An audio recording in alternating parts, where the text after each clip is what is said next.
Halo rekan-rekan, apa kabar? Semoga selalu dalam keadaan sehat. Perkenalkan saya Rosariandoko Wijanarko. Pada materi taxation ini, kita akan membahas sesi mengenai UMKM di Indonesia. Transfer pricing adalah kebijakan penetapan harga atas transaksi barang, jasa, atau aset tidak berwujud yang dilakukan antar pihak-pihak yang memiliki hubungan istimewa atau related parties.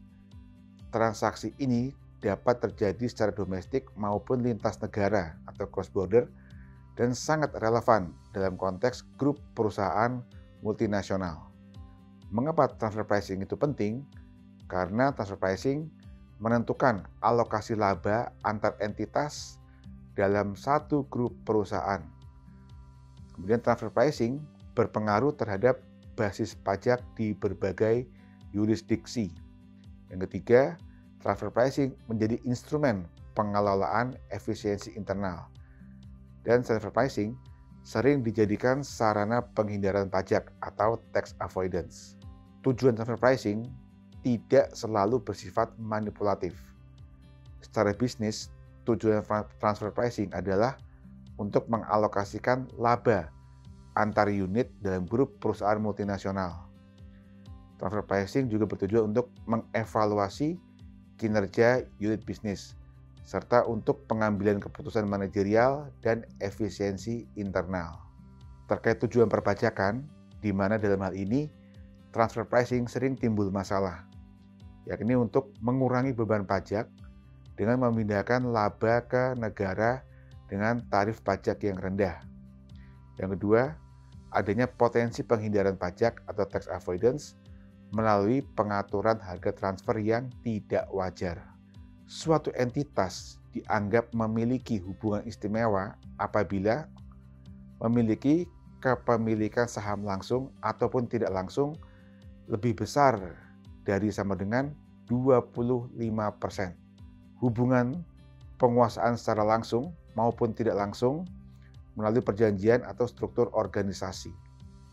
Adanya hubungan keluarga sampai derajat kedua, pengendalian manajemen yang sama atau saling mempengaruhi, serta hubungan komersial atau finansial yang mempengaruhi kebijakan perusahaan.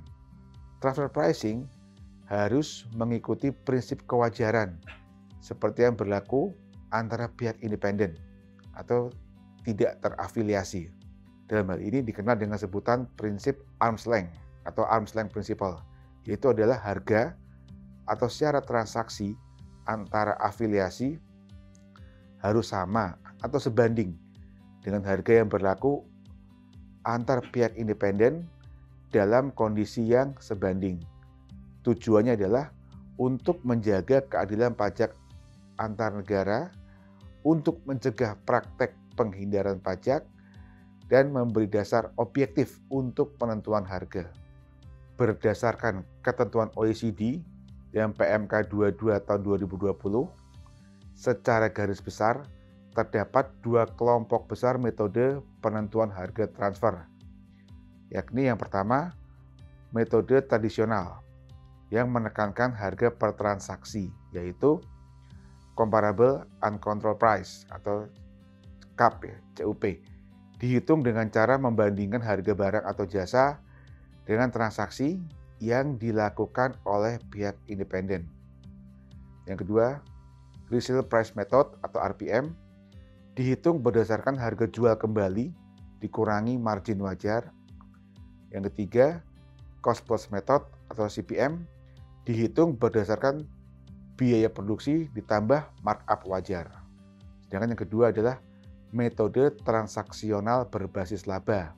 Yang pertama adalah Transactional Net Margin Method atau TNMM, yang dihitung dengan cara membandingkan margin laba bersih terhadap basis seperti biaya penjualan atau aset. Yang kedua, Profit Split Method atau PSM, yang dihitung berdasarkan alokasi gabungan antar entitas afiliasi berdasarkan kontribusi fungsi aset atau resiko.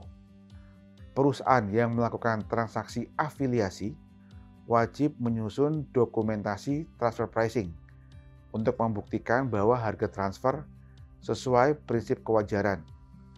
Adapun dokumen transfer pricing terdiri dari yang pertama, master file atau dokumen induk yang berisi gambaran umum dari grup usaha secara global. Yang kedua, local file atau dokumen lokal yang menjelaskan detail transaksi dan analisis harga transfer perusahaan yang melakukan kegiatan usaha di Indonesia. Yang ketiga, CBCR atau Country by Country Report yang berisi laporan konsolidasi keuangan grup per negara. Nah, lampiran CBCR ini wajib dibuat oleh entitas grup usaha multinasional dengan omset lebih besar sama dengan 11 triliun rupiah per tahun.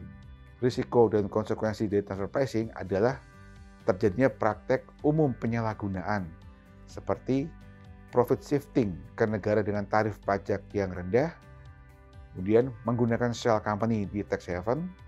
Yang ketiga, manipulasi harga barang atau jasa antar afiliasi.